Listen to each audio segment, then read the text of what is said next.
23 साल का नौजवान, हाथों में हथकड़ी लेकिन चेहरे पर मुस्कान।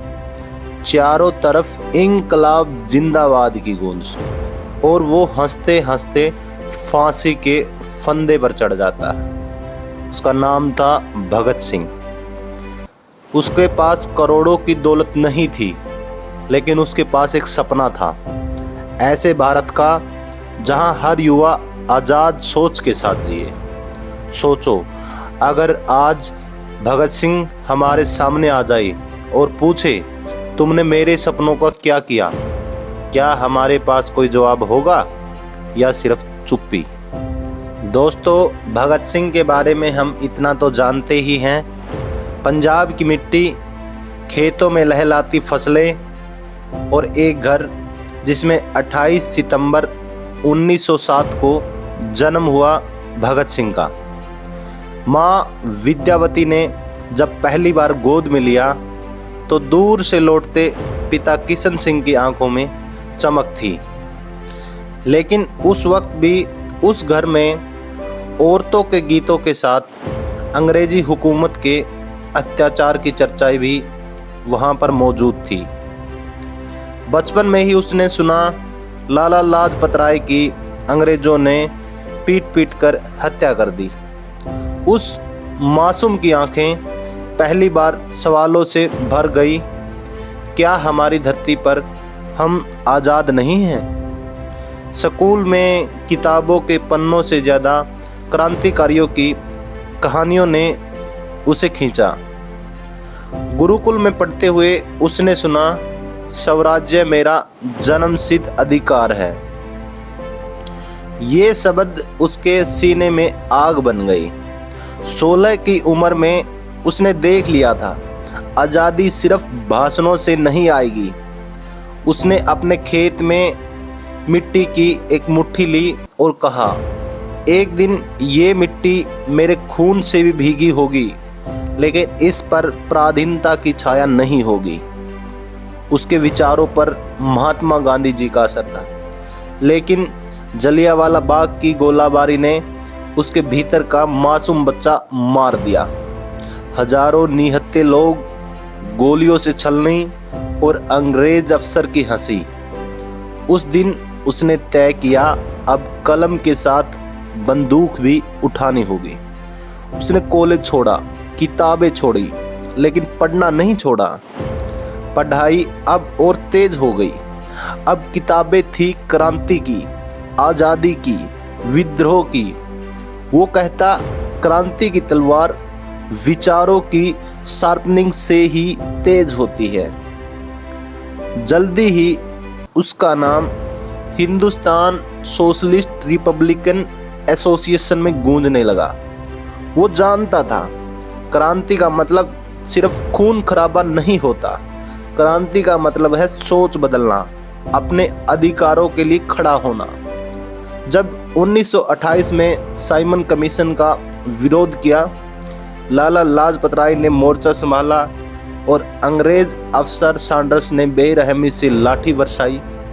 लाला जी घायल हुए और कुछ ही दिनों में उनका निधन हो गया। भगत सिंह के कानों में गूंज उठा, मैं लाठी के वार से नहीं मरूंगा।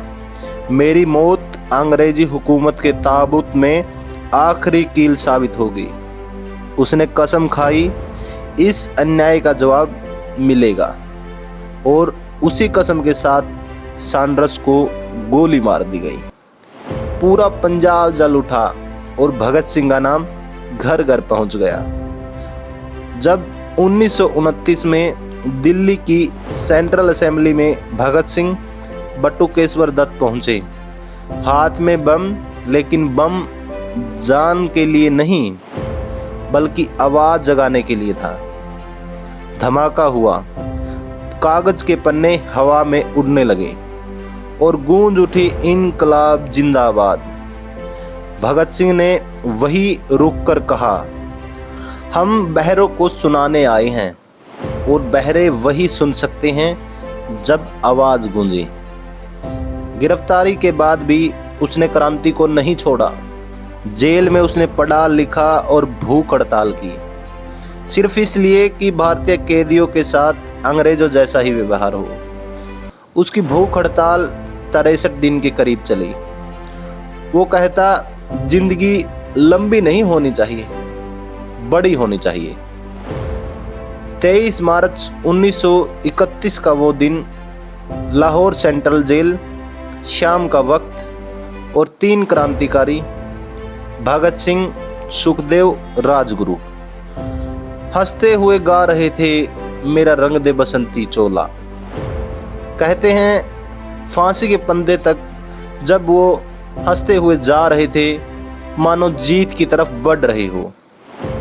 आखिरी वक्त में भी भगत सिंह के चेहरे पर मुस्कान थी। उन्होंने कहा, तुम मुझे मार सकते हो, लेकिन मेरे विचारों को नहीं। मेरे विचार ही भविष्य है। फंदा कस गया और एक सपना, एक सोच अमर हो गई।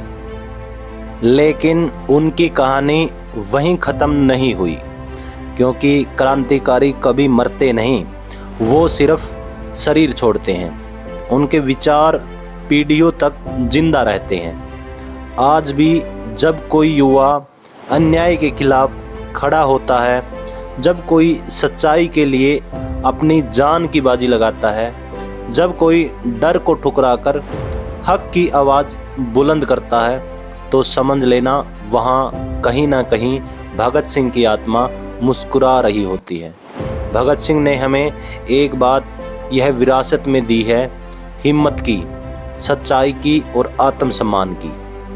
वो कहते थे, मैं इस काबिल बनना चाहता हूँ कि लोग मेरे मरने के बाद भी मुझे याद रखें। और सच मानो उन्होंने ये मुकाम हासिल भी किया।